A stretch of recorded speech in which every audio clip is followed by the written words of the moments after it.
Hello students, एक बार फिर से स्वागत है आपका अपने YouTube channel play with science पर। जो क्लास 12 के वीडियोस हैं वो आप मेरे चैनल को सब्सक्राइब कर प्लेलिस्ट में जाकर देख सकते हो। अब हम बात करेंगे जो नेक्स्ट वीडियो है उसके बारे में। अब देखो, आपकी जो लास्ट वीडियो है उसमें मैंने ये बताया था आपको कि ठोसों की विलेयता को प्रभावित करने वाले कारक दो हैं, जिनमें से एक जो कारक है विलय ठोस एवं विलायक की प्रकृति के बारे में, तो वो मैं आपको समझा चुकी हूँ। विलय ठोस विलायक की प्रकृति में मैंने आपको कहा था कि आपको याद रखना है समान समान को घोलता है। अगर आपने ये चीज याद रख ली तो आपके लिए ये बहुत ही आसान रहेगा समझना।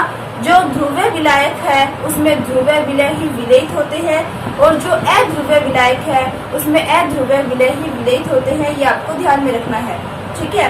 और ध्रुवीय का मतलब है कि किसी भी चीज का प्लस माइनस में टूटना, यानी जो विलय प्लस माइनस में टूटेंगे यानी आयनों में टूटेंगे वो आयनित होने वाले विलायक में अच्छे से विलय हो जाएंगे, और जो आपके विलय हैं आयनों में नहीं टूटते वो आपके विलायक में, जो आपके अनआयनित विलायक है उनमें विलय होते हैं। इसमें एग्जाम्पल मैंने आपको कहा था कि जैसे HCl में, सॉरी यहाँ पे अपने ले लेते हैं, जैसे H2O में, H2O के अंदर क्या होता है H प्लस OH माइनस होता है, और इसमें आपका NaCl क्या हो जाएगा, विलयित हो जाएगा, क्योंकि Na जो है वो प्लस और Cl माइनस के रूप में टूटता है। और एक और एग्जाम्पल बताया था, ये तो हो गया आपके ध्रुवीय। और अगर अपने अध्रुवीय की बात करें तो अध्रुवीय में अगर अपने बात करते हैं तो इसमें अपने ले सकते हैं कि जैसे अपने CH2 है, ठीक है, इसका किसी भी अध्रुवीय विलायक में विलय होना, ठीक है, ये आपका हो जाएगा अध्रुवीय। जैसे अपने ले लें फॉर एग्जाम्पल समझने के लिए, जैसे बेंजीन है, ठीक है। अब ये दोनों ही क्या है, अध्रुवीय है। समझ आ गई बात। यहाँ पे ये आपका विलायक है, ये आपका विलय है, यहाँ पे ये आपका विलायक है, ये आपका विलय है, कंफ्यूज नहीं होना। नेक्स्ट अगर अपने बात करते हैं टेम्परेचर के बारे में, तो ये बताना रह गया था, तो इसको आप अच्छे से समझना। ताप की अगर हम बात करते हैं तो आपको पता है कि जब हम कोई भी अभिक्रिया करवाते हैं तो अभिक्रिया के दौरान, अभिक्रिया ना दो प्रकार से संपन्न होती है। एक तो होती है आपकी अभिक्रिया ऊष्माक्षेपी और एक होती है आपकी अभिक्रिया ऊष्माशोषी। कौन कौन से बताए मैंने, एक तो बताया मैंने आपको ऊष्मा, ये मैं ऊपर वाला रेस कर देती हूँ।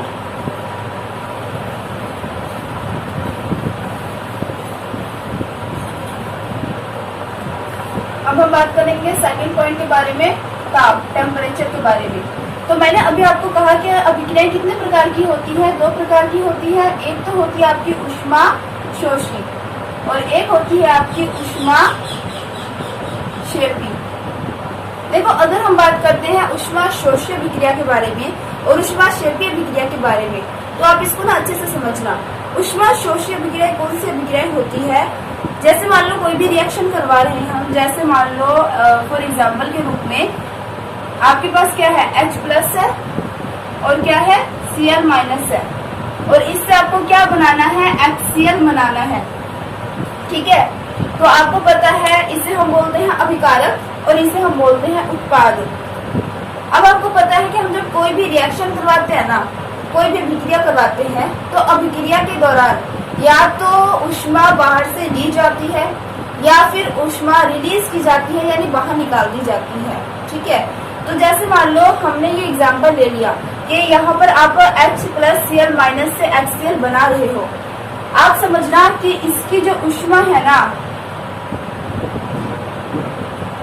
वो है ज्यादा, ठीक है। जैसे मान लो मैंने लिख दिया, मैं आपको सिर्फ समझाने के लिए बता रही हूँ कि मान लो समझ लो कि इसकी जो ऊष्मा है ना वो 84 किलो कैलोरी है, ठीक है। अब आपको इससे ये बनाना है, ठीक है, और इसकी ऊष्मा जो है ना वो फिलहाल आपकी 90 किलो कैलोरी है। ये सिर्फ समझाने के लिए आपने बताए हैं, ठीक है। आप इसका ये फिक्स मत समझना। अब देखो यहाँ पर अगर मैं बात करूं अभिकारक की, तो इसकी ऊष्मा का मान क्या है, उत्पाद की ऊष्मा से कम है। अब यहाँ पर अगर आपकी ऊष्मा कम है तो इसको इसमें परिवर्तित होने के लिए बाहर से ऊष्मा चाहिए।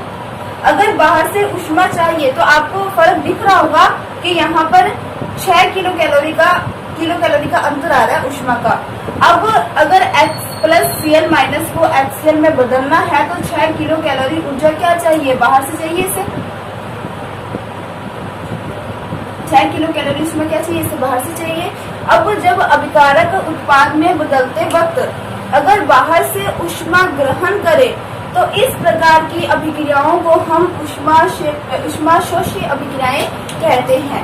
यानी अभिकारक जब उत्पाद में परिवर्तित होता है तो परिवर्तित होने के दौरान अगर वो बाहर से ऊर्जा ग्रहण करता है तो उसे हम क्या बोलते हैं, उष्माशोषी अभिक्रिया कहते हैं।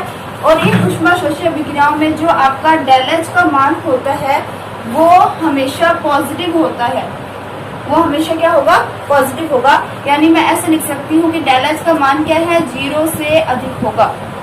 ठीक है, तो ये आपको समझ आ गया होगा कि अगर उष्माशोषी अभिक्रियाओं की बात करते हैं तो उष्माशोषी अभिक्रियाओं में क्या होता है कि बाहर से उष्मा ये ग्रहण करेगा, जैसे ये बाहर से उष्मा ग्रहण करेगा तभी उत्पाद में परिवर्तित होगा।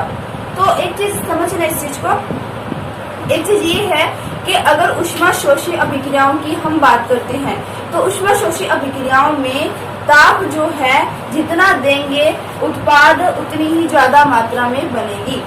यही चीज समझाने वाली है इसके अंदर। जो चीजें बेसिक बताइए अगर आपको क्लियर होगी ना तो ये एक लाइन आपके लिए बहुत इजी है। तो सीधी सी बात ये क्या है आपके लिए कि जो उष्माशोषी अभिक्रियाएं होती है ना, अगर उष्माशोषी अभिक्रियाओं में बाहर से ताप अधिक दी जाएगी तो अधिक ताप देने के कारण इसे ज्यादा उष्मा मिलेगी, उष्मा ज्यादा मिलेगी तो ये उत्पाद में ज्यादा मतलब उत्पाद ज्यादा से ज्यादा बनाएगी। क्लियर बात है। अब हम बात करते हैं उष्माक्षेपी अभिक्रियाओं के बारे में, इसके बारे में बात करेंगे उष्माक्षेपी अभिक्रियाओं के बारे में। तो यहाँ पे रिएक्शन समझना, जैसे मान लो मैंने ले लिया Na प्लस और Cl माइनस, ठीक है। Na प्लस Cl माइनस से मुझे क्या बनाना है, NaCl बनाना है। अब मान लो कि जो इसकी ऊर्जा है ना वो 90 किलो कैलोरी है और जो इसकी ऊर्जा है वो 84 किलो कैलोरी है। अब अगर आप ध्यान से देखो तो इसकी ऊर्जा का मान है ज्यादा और इसकी ऊर्जा का मान है कम। अब इसकी ऊर्जा का मान ज्यादा है, इसकी कम है, इसको उत्पाद बनाना है तो इसके पास जो एक्स्ट्रा उष्मा है उसको ये क्या कर देगा, रिलीज कर देगा। जो 6 किलो कैलोरी आपके पास बच रहा है उसको ये क्या कर देगा, रिलीज कर देगा, यानी बाहर निकाल देगा। यानी सीधी सी बात ये है, जब हम कोई भी अभिक्रिया करवाते हैं तो अभिक्रिया के दौरान यदि अभिकारक उष्मा बाहर निकाल देते हैं या उष्मा रिलीज कर देते हैं उत्पाद में परिवर्तित होने के लिए तो उसे हम उष्माक्षेपी अभिक्रिया कहते हैं। यानी मैं बोल सकती हूँ कि उष्माक्षेपी अभिक्रियाओं में क्या होता है कि जो आपका डेल का मान होता है वो हमेशा नेगेटिव होता है। यानी डेल का मान 0 से क्या होगा, कम होगा। ये आपको ध्यान में रखना है, ठीक है। अब इसमें जो समझने वाली बात है वो ये है, आई थिंक ये यहाँ तक समझ आ गया होगा आपको। जो उष्माक्षेपी अभिक्रियाएं होती है, अगर हम इसमें बाहर से ताप देंगे, अगर बाहर से ताप दोगे तो ऑब्वियस सी बात है कि आपके उत्पाद कम बनेंगे, क्योंकि आपको ताप यहाँ पर आप ज्यादा दे रहे हो, लेकिन ये तो उष्मा बाहर निकालेगा तो उत्पाद ज्यादा बनाएगा ना। तो अगर आप ताप दोगे तो ये क्या करेगा, उत्पाद का निर्माण कम करेगा। ये आपको ध्यान में रखना है। यानी सीधी सी बात ये है कि जो उष्माशोषी अभिक्रियाएं हैं उनमें ताप देने पर तो उत्पाद ज्यादा बनते हैं, यानी ठोस विलायक जो ठोस होते हैं वो अच्छे से विलय हो जाते हैं। लेकिन अगर उष्माक्षेपी अभिक्रियाएं हैं तो उसमें अगर हम ताप बढ़ाते हैं तो वहां पर उत्पाद कम बनते हैं, यानी जो ठोसों की विलयता है वो कम हो जाती है। ये आपको ध्यान में रखना है। मेरे हिसाब से यहाँ तक समझ आ गया होगा आपको।